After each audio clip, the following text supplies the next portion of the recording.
Assalamualaikum warahmatullahi wabarakatuh. Selamat pagi para netizen di mana saja Anda berada. Salam opini rakyat. Kawasan ekonomi khusus Gresik, PLTA Pinerang, banyak sekali daftarnya.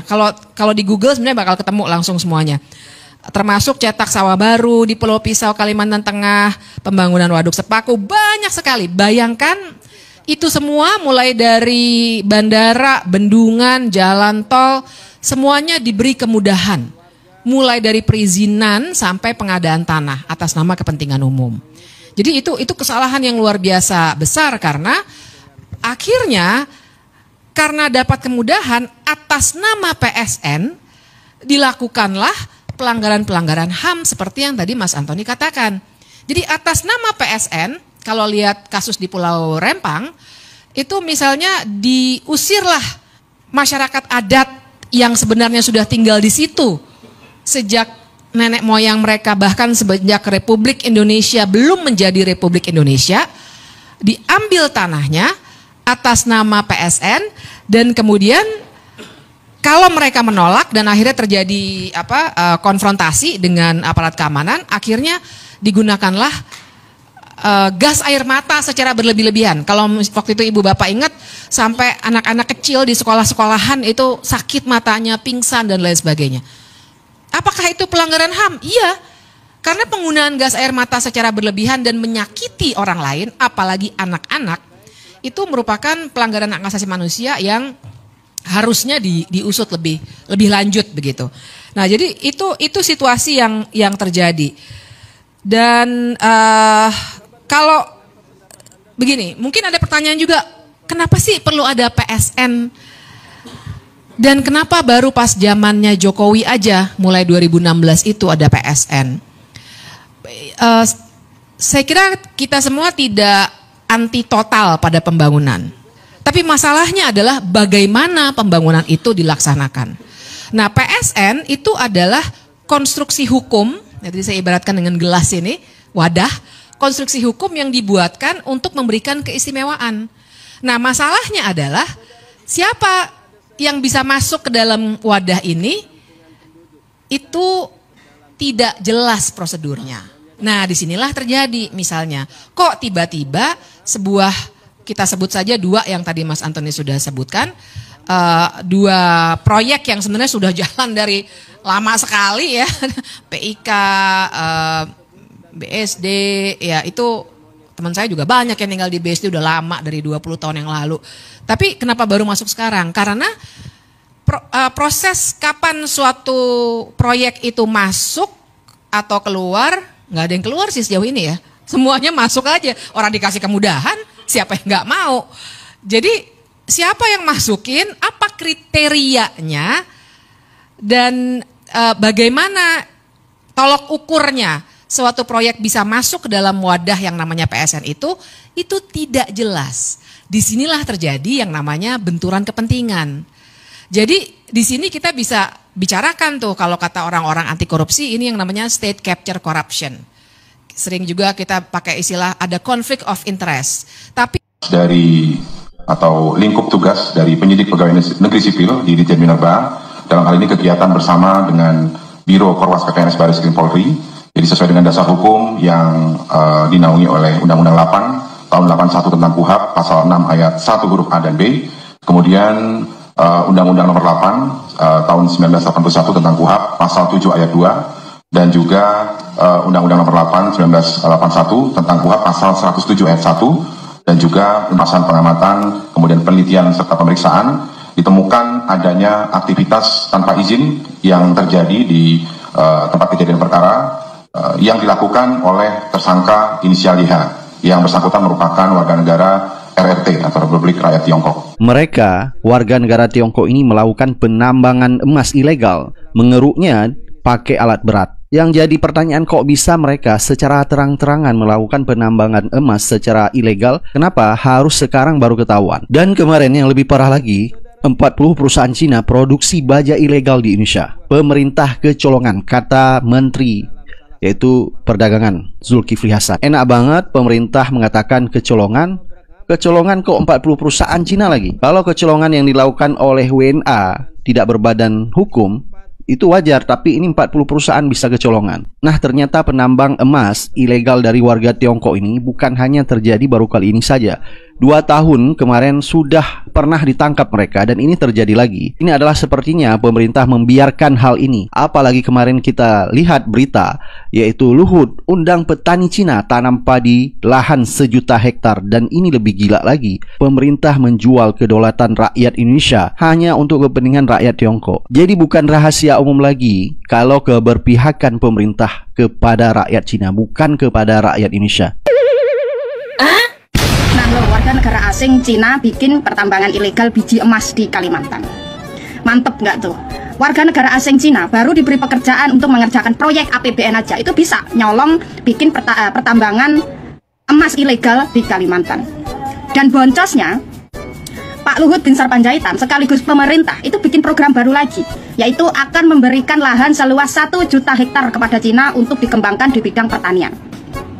Baru diberi pekerjaan untuk mengerjakan proyek aja, warga negara Cina itu ada yang bikin pertambangan ilegal. Apalagi kalau diberi lahan seluas 1 juta hektar. Bayangkan aja, akan ada berapa banyak lagi warga negara Cina bikin pertambangan ilegal di lahan yang diberikan pemerintah seluas 1 juta hektar itu. Dengan kejadian ini bukan akhir ya. Kalau sudah ditangkap, ini bukan akhir. Ini bisa disebut adalah awal. Kenapa? Karena kalau ada biji emas yang sudah ditambang, udah pasti akan ada biji emas lain yang akan ditambang secara ilegal. Karena lahannya diberikan secara sah oleh pemerintah kepada pemerintahan Cina. Cocok nggak tuh? Pemerintah lebih memilih bergandengan dengan Cina untuk mengembangkan 1 juta hektar lahan di Kalimantan untuk kepentingan pertanian. Pemerintah lebih memilih dalam tanda kutip mengimpor petani dari Cina daripada memberdayakan petani lokal. Seharusnya kalau emang niatnya dari awal itu pengen swasembada pangan, bukankah seharusnya pemerintah itu lebih memberdayakan petani lokal? Kalau emang petani lokal kita itu skillnya dianggap tidak sesukses petani Cina, bukankah pemerintah harusnya memfasilitasi petani lokal untuk naik taraf, naik skill, agar sama suksesnya dengan Cina? Tapi ini enggak, pemerintah malah lebih memilih impor petani dari Cina. Padahal warga Kalimantan itu masih banyak petani yang tidak punya kebun atau sawah untuk digarap. Ini malah pemerintah lebih jor-joran memberikan luas lahan 1 juta hektar kepada Cina untuk diolah daripada memberikan lahan kepada rakyatnya sendiri. Dan anehnya, dari 1 juta hektar lahan, pemerintah hanya meminta jatah atau hasil pertanian itu sebesar 4-5 ton saja. Kocak nggak tuh? Padahal normalnya 4-5 ton hasil pertanian itu biasanya bisa didapat dari luas lahan 1 atau 2 hektar. Ini lucunya, dari luas lahan yang diberikan kepada Cina, pemerintah hanya minta jatah 4-5 ton saja, setara dengan 2 hektar lahan.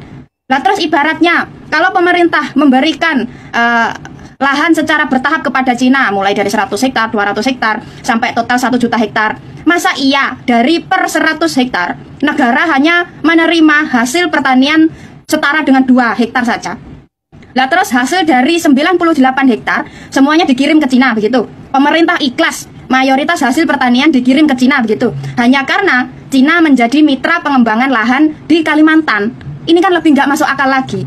Katanya pengembangan lahan di Kalimantan ini untuk swasembada pangan agar tidak impor terlalu banyak. Tapi dari luas lahan tersebut mayoritasnya semuanya dikirim ke Cina.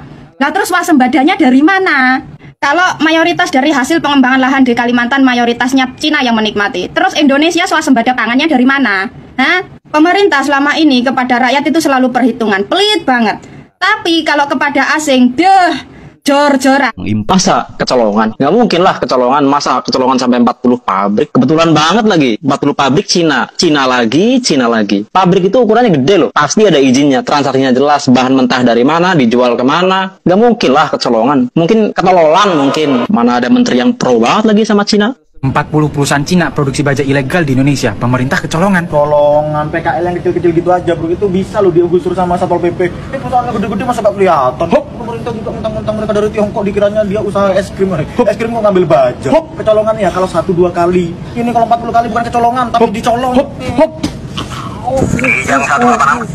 10 negara dengan jumlah penduduk Chinese terbanyak di dunia. Nomor 10 di Peru dengan 1,3 juta penduduk Chinese, terutama dari wilayah delta Sungai Mutiara di Guangdong, Tiongkok. Nomor 9 di Filipina dengan 1,35 juta orang Chinese dari Provinsi Guangdong dan Provinsi Fujian Selatan, terutama di Quanzhou, Zhangzhou, dan Xiamen dengan 90% dari Quanzhou dan 10% dari Guangdong. Bahasa yang umum digunakan adalah bahasa Minnan. 8 adalah Australia, memiliki sekitar 1,4 juta penduduk Chinese yang berasal utamanya dari Guangdong, Fujian, Hong Kong, dan Taiwan. Yang ketujuh di Myanmar dengan sekitar 1,63 juta orang Chinese. Sebagian besar berasal dari Provinsi Fujian dan tinggal di Myanmar Utara. Yang keenam, Kanada memiliki jumlah penduduk sekitar 1,77 juta Chinese, terutama di Vancouver, di mana populasi orang Chinese berjumlah 21%.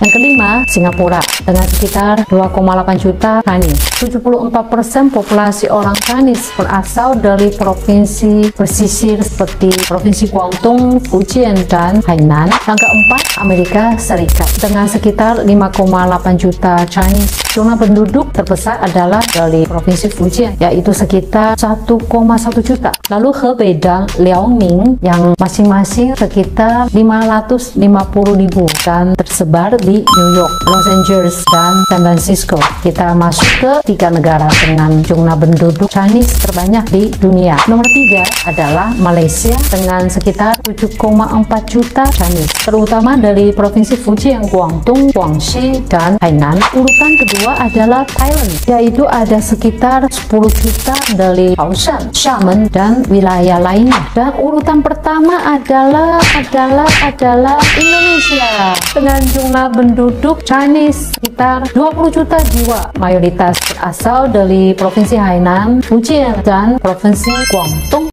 Dakwah amar ma'ruf nahi mungkar yang terstruktur, sistematik, dan masif. Pertanyaan kita, ketika Front Pembela Islam dibubarkan, pertanyaan saya, atas sebab apa FPI dibubarkan? Dalam ilmu hukum, dalam ilmu kehidupan, ketika orang talak 3, cerai dengan level 3, itu kan ada yang fatal. Lalu kita bertanya, FPI dibubarkan karena apa? Berapa triliun FPI telah korupsi? Berapa banyak orang yang dibunuh oleh FPI? Dan ketika itu terjadi, hampir tidak ada pembelaan. Padahal ini adalah tanda-tanda kebangkitan PKI yang semakin mewujud. Gelombang-gelombang yang mengarah kepada pembakaran sekolah dan pesantren. Tanggal 27 bulan Februari 2022, perguruan Muhammadiyah di Cimetuk, Celuring, Banyuwangi, itu pelangnya digergaji. Awal tahun 2021, masjid dan sekolah pesantren Muhammadiyah dibakar di Lamongan, Jawa Timur. Perguruan Muhammadiyah di Mandailing, Natal sudah 5 kali dilempari bom tanpa ada yang mempersoalkan. Saya ingin katakan kepada sedang jemaat yang berbahagia, musuh-musuh ini semakin hari semakin terang-terangan, sementara kita masih bertanya terus, PKI-nya mana? Saya akan balik menjawab, buktikan kepada saya kalau PKI tidak ada. Sekarang mereka telah muncul dalam bentuk-bentuk yang bervariasi. Dari dia mengeluarkan buku yang berjudul Aku Bangga Jadi Anak PKI, terbit bulan Juni tahun 2002. Dan buku tersebut sampai hari ini sudah tercetak sebanyak 2 juta eksemplar. Pada bulan September 2005 terbit buku berikutnya, Anak PKI Masuk Parlemen. Kongres PKI terakhir tahun 1967 di Blitar Selatan, Kongres ke-7. Kongres ke-8 di Sukabumi Selatan tahun 2000, Jawa Barat. Kongres ke-9 di Cianjur Selatan tahun 2005, Cianjur Selatan, Jawa Barat.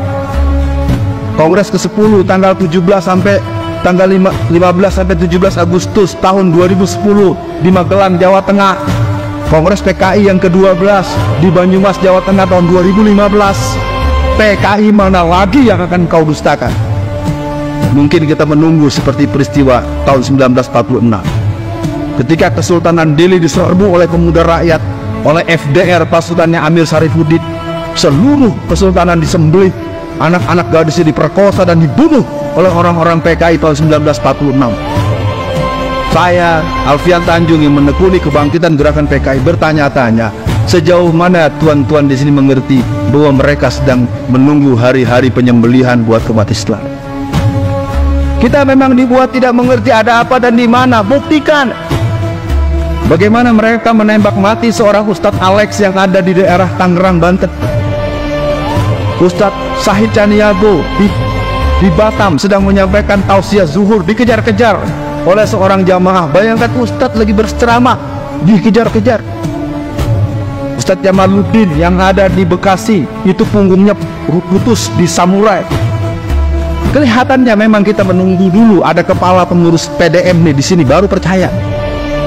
Kita menunggu dulu masjid kita dibakar baru kita percaya. Saya nyatakan dengan berat hati di penghujung akhir khutbah pertama saya, PKI sedang terus mempersiapkan Ishhadu bi anal PKI. Sementara generasi-generasi kita, Tata PKI apa ya? Aku percaya itu dongeng. Nah, itulah yang sekarang sedang terjadi. Maka sebagai penutup, semoga jamaah sedang Jumat yang berbahagia menangkap tersirat makna terkandung maksud. Kalau kita tidak siapkan generasi-generasi pemberani, generasi-generasi yang cerdas, generasi-generasi yang punya feeling situasi, generasi-generasi yang menghitung langkah kemungkinan terburuk, maka jangan salahkan siapa-siapa. Karena FPI sudah dibubarkan, mereka sedang men-TO untuk membubarkan MUI berulang-ulang. Mereka menginginkan membubarkan PKS karena PKS menolak untuk menyetujui IKN, dan sesungguhnya mereka sedang men-TO untuk membubarkan Muhammadiyah. Saya tidak mau meneruskan. Di Muhammadiyah banyak yang pintar, banyak yang doktor, banyak yang profesor. Mari kita biarkan saja. Tapi saya tidak mungkin membiarkan kalau sampai dibubar. Sobat netizen, apa pendapat Anda? Silahkan ditulis di kolom komentar. Terima kasih telah menyaksikan video ini sampai selesai. Salam hormat. Wassalamualaikum warahmatullahi wabarakatuh.